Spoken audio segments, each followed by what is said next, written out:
Hey there everybody, and welcome to Auto Bears on this horrible, miserable winter's day. But don't worry, you join me with the new Vauxhall Corsa. But not only that, this is the electric Corsa, the Corsa-E.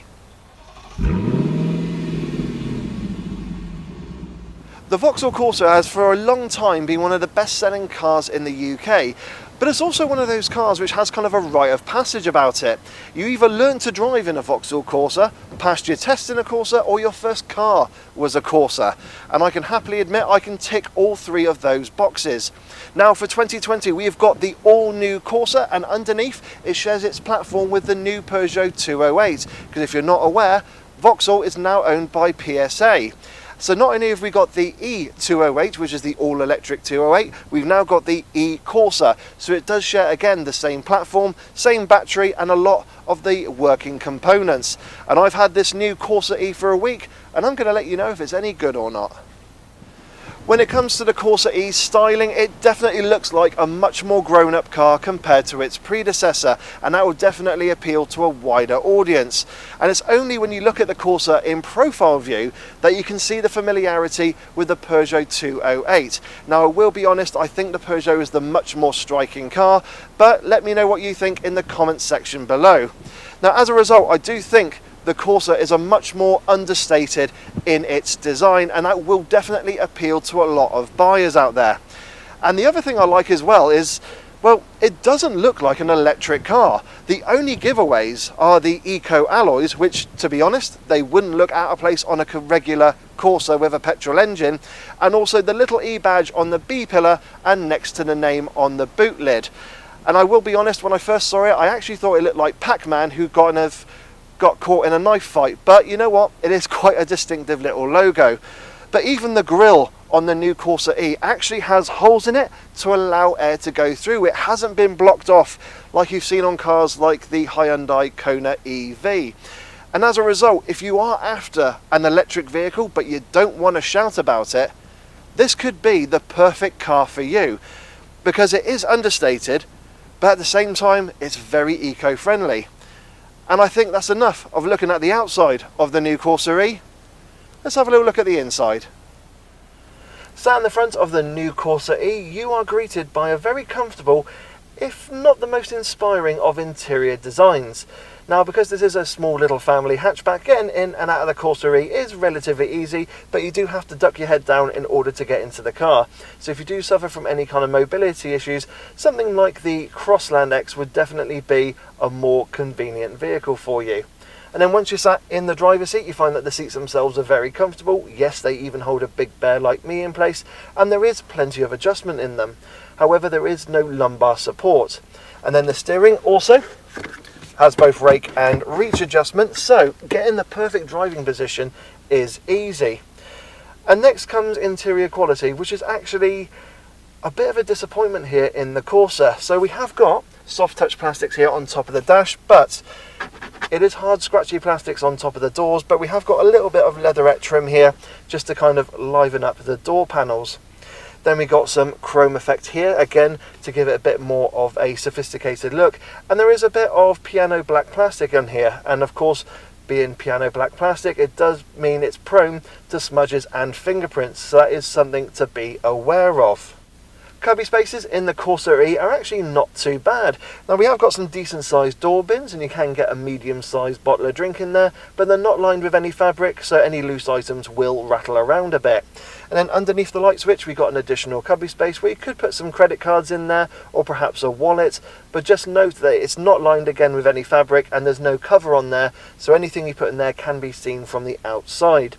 Then in front of the gear lever we got a little tray area, which is perfect for putting your mobile phone, because we have got a USB charging input and 12-volt socket, and you can get a modern day large mobile phone like my iPhone 11 Pro, and it does sit flush in there, which is a nice blessing. And then behind the electric parking brake we got a little tray area, which is actually perfect for putting the key in there, so that is handy. And then just behind there we have got a couple of cup holders, and they are of a decent size. You can get some medium sized bottle of drinks in there, but not the larger bottles. Now under the armrest we have got a little bit of additional cubby space, but it's not really the most useful, especially when compared to some of its rivals. But what I do like is that the armrest does slide forward, so it does mean you can rest your arm on longer journeys. But when it is slid forward, you can't open up the armrest. You do have to slide it back and then lift it up like so. So again, something to be aware of. And then finally, we've got the glove box, which now that the Vauxhall is owned by PSA means you get half a glove box, which is just really disappointing in this car because the fuse box hasn't been moved over to the right hand side. So it does mean you only get half the glove box capacity unless this was sold in Europe, which it is under the Opel brand, and you would actually get a full size glove box over there. So that is a little bit disappointing and just shows a little bit of laziness not getting the fuse box moved over to this side. But you know what, it's still a decent size, but not as good as what it could be. Also in this Corsa-E we've got a nice large infotainment screen which has been taken straight from the Peugeot 208, and we've also got a digital display behind the steering wheel. Now the infotainment system for the most part is pretty good. You have got Apple CarPlay and Android Auto, but it's not the quickest to respond to inputs, so it can be something to note, especially when you're on the move. However, underneath, I do love the fact that we have got physical controls for the dual zone climate control, which is a huge blessing. You know how much I'm a fan of dials and knobs. And I just love the fact when compared to the Peugeot 208, which everything is done via the infotainment system, it's actually a refreshing change to see, and it's good to see Vauxhall have stuck to their guns on this. Now, one of the biggest disappointments, considering that this is a plus £30,000 car, is the digital display behind the steering wheel. It just seems to lack any kind of character, and it's almost like Vauxhall were playing it really safe. I mean, if you look at the Peugeot 208's digital display, it's a 3D design. It looks gorgeous. Yes, some of the animations are a little bit blocky as they're changing through, but Peugeot have been really bold with this, and it's just such a shame that Vauxhall haven't really followed suit.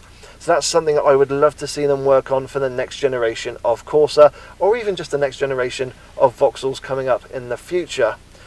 But all in all, it's a very nice, comfortable interior here on the new Corsa-E. I just wish it had a little bit more flamboyance, and you know, they followed Peugeot in that way.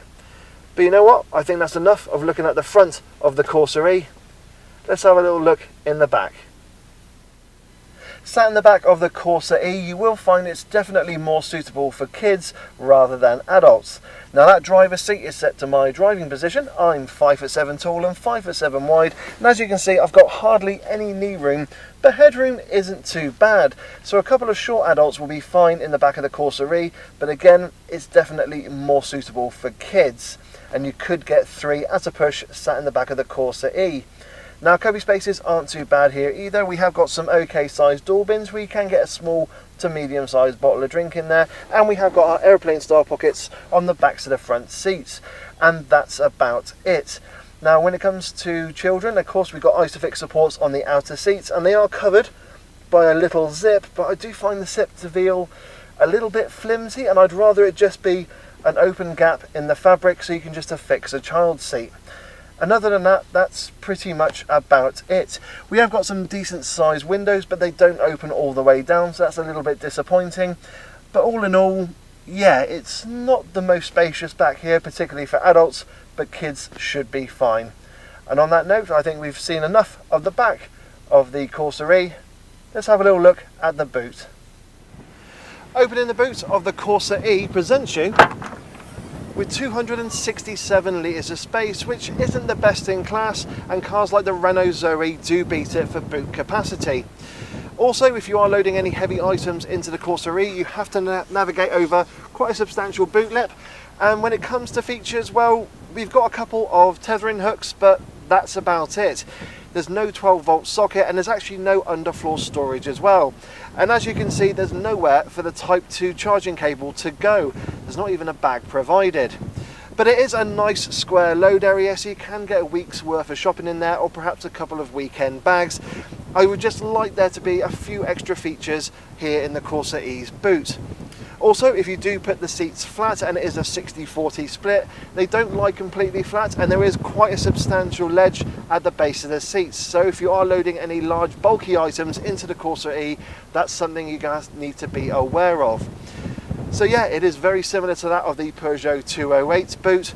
And again, I just wish there was just a few more features for it. And that's enough, I think, of looking at the boot of the Corsa-E. Let's take it for a drive. Once you get driving in the Corsa-E, first impressions are pretty good. It's a nice, easy, comfortable car to drive, particularly around town. Visibility is a little bit hit and miss, however, and it does remind me a lot of the Peugeot 208. Of course, this is a car on which it's based on. And if you click up in the top right hand corner, you can watch my review of the Peugeot 208, but that's with the combustion engine, not the E208, which is kind of based on the Corsa-E. So looking at the front of the Corsa-E is absolutely fine. However, the A-pillars are quite thick, and on a couple of occasions I have found myself looking around them at junctions. However, looking over your shoulder, you do find there is quite a thick C-pillar there, but luckily on this Elite Nav specification, we have got blind spot monitoring as standard, so that is a helpful bonus.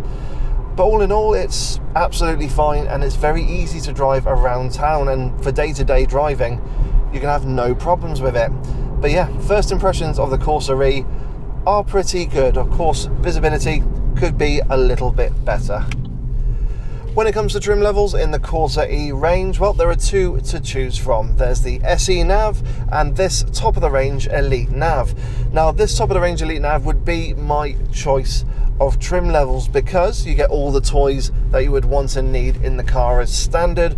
But secondly, because this is an EV, it should hold on to its value a bit more than the SE Nav after 3 years or so when you want to look at part exchanging it. So that is something to consider.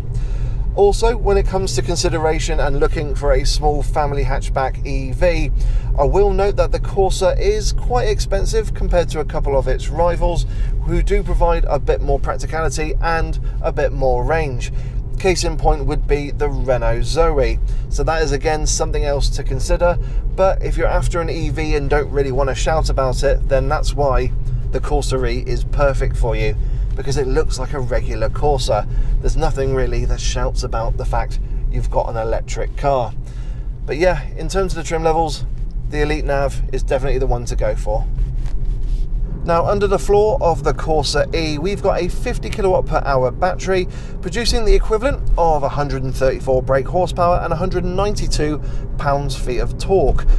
Now, the top speed in the Corsa-E is at just over 90 miles an hour, but you're not going to achieve that because you're not going to go over 70, are you? Now, range-wise, Vauxhall claim that I should get 209 miles on a full charge, but I've got this car in December and the average temperature outside has been around 4 degrees Celsius, so pretty nippy. And I've found that on a full charge, the Corsa-E will actually give me 140 miles of range on a full charge, which is quite far off that 209 that Vauxhall claim. So it does show that the winter does affect electric cars. So I'm hoping this is the kind of consumer advice you guys have been looking for when wanting to buy and own an electric vehicle. So that's just something to be aware of. Now, yes, in terms of range, it does beat the likes of the Honda E and the Mini Electric, but it is still, again, far behind the likes of the Renault Zoe. So if range is important to you, then yes, you could look at the little French hatchback. But you know what? 209 miles of range, particularly during the summer months, should be absolutely fine. And even at 140 miles of range during the winter months, I've not suffered any range anxiety, which is a blessing. So there you go, with the 50 kilowatt per hour battery, around about 140 miles of range. When it comes to charging your Corsa-E, of course, you've got the 3 main ways of doing it. Via a 3-pin charger, that should take around about a day. So I'd probably recommend, if you're not going to drive your Corsa-E for a weekend, get it charged up using a 3-pin socket. If you use something like a 7 kilowatt charger or home pod, that will take around 7.5 hours. So that's really good to leave the car overnight charging for when you need it the next day. And then you can use a rapid charger or a 100 kilowatt charger, and that will take it from 0 to 80% in around 30 minutes or so. So it does mean you can do a long journey in the Corsa-E, and there is that flexibility to cover up to 200 miles, get a quick wee and a cup of tea whilst you charge up your Corsa-E, and then carry on with the rest of your journey. So there is a good amount of flexibility there, which is very handy, as I said, if you're doing a long journey. So yeah, charging times with the Corsa are definitely a plus point as well. So what's the ride refinement and handling like in the new Corsa-E? Well, ride-wise, I'm really impressed by it. It feels like a much more grown-up and mature car, particularly when compared to Corsas of old. It definitely matches the exterior styling of this new Corsa. And at pretty much any speed, it deals with the bumps and imperfections really well. Yes, you can hear them kind of boom and resonate into the cabin, but very rarely do you feel them. I mean, you really have to go over an abrupt pothole, speed bump or manhole cover in order to feel it enter the cabin. But just for everyday driving and just driving on everyday roads, it does a brilliant job of ironing out the creases and imperfections on the road, and that's probably due to the fact that it weighs about 350 kilos more than the conventional petrol engine Corsa. So the suspension's been tweaked to deal with that extra weight, and as a result it can deal with the imperfections on the road. So I am really impressed by it. Now, refinement levels are not the best depending on kind of what roads you drive on. Now, if you drive on a lovely smooth road, it feels wonderful. It's lovely and relaxing and very refined. There is a bit of wind noise that does come into the cabin from the wing mirrors and the A-pillar, and on a poor road surface you do get a bit of tyre roar coming into the cabin, and that is one of the things that always slightly concerns me when I drive an EV that was originally conceived to be a traditional internal combustion engine car, because they've worked on everything to have the engine at the front, so they don't really think about things like wind noise and tyre noise, because you're going to have engine noise as well. But as I said, if you're on a real nice smooth bit of tarmac, it does feel lovely. But yes, on a poor bit of tarmac, especially at 70 miles an hour, you do get a bit of wind noise and you do get tyre roar coming into the cabin. So something just to be aware of if you are doing any longer journeys in your Corsa-E. Handling wise in the Corsa-E, well, it's actually not too bad. I mean, I would describe it as fine for everyday driving. It's not the most sportiest of cars, and if you do go on a B lane like I am here now, I mean, you can chuck it about a bit, but it doesn't really put a big smile on your face. Something like the Honda E or the Mini Electric do the fun EV experience really well, and that's definitely cars to consider if you are after a fun EV. But if you do put the Corsa-E into sport mode, you do find that it is very responsive under the accelerator pedal, and it does have a nice zippy feel to it. So it has got a nice decent bit of performance, which is something that you might be after in this type of car. But yeah, I wouldn't say handling wise that the Corsa-E is built for fun. I mean, if you chuck it into a corner, there's a little bit of lean, but because the batteries are really low down, it does maintain its composure really well. In the damp, it will understeer, and if you do actually put your foot down on a damp road, it will wheel spin quite a bit. So yeah, in terms of handling, it's absolutely fine for everyday driving. There's a decent amount of feel coming through the wheel, but it's not a fun or sporty electric car. You have to look at, as I said, the Honda E or Mini Electric for your driving thrills. So what are my thoughts on the new Vauxhall Corsa-E? Well, as an electric car, it actually does a really good job. It's got a decent amount of range. It's kind of like smack bang in the middle of its rivals. It is pretty well priced. However, as I've mentioned, some of its rivals are a little bit cheaper and do provide a little bit more in the way of range and practicality.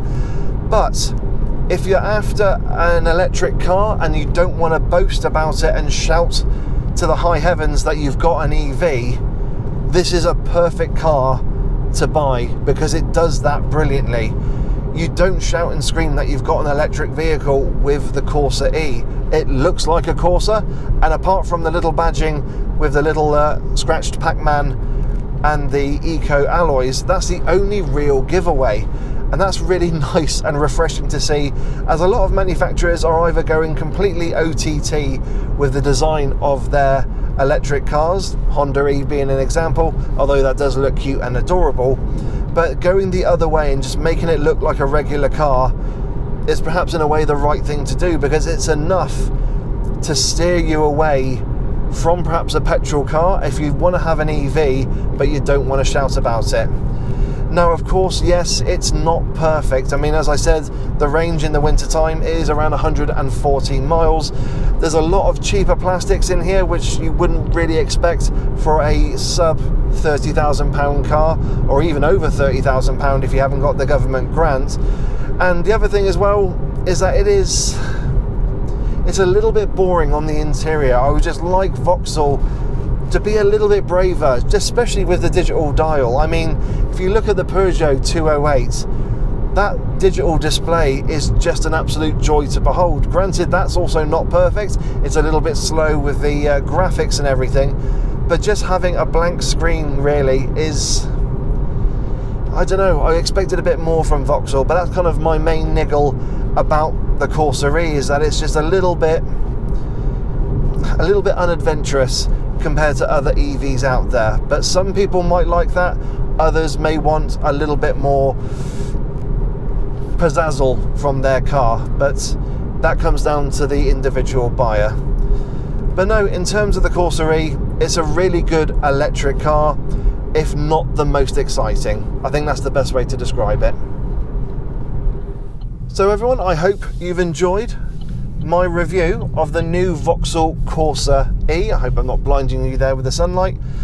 As always, please don't forget to like, don't forget to subscribe and hit the bell notifications icon to let you know when I, Dave the Auto Bear, bring out a new video. If you've got any questions about the Corsa-E and my time with it, please put them down in the comments section below. And are you a regular Corsa owner? I mean, is there anything that I've missed? Please let me know. Of course, I've really enjoyed driving the Vauxhall E for this week, and actually driving it in wintertime to know what these electric cars are realistically producing on a full charge. And I hope that's information that you've appreciated as well. But as always, please stay safe, wash your hands, wear a mask and maintain your social distancing, and I will catch you all in the next video. So take care and bye-bye.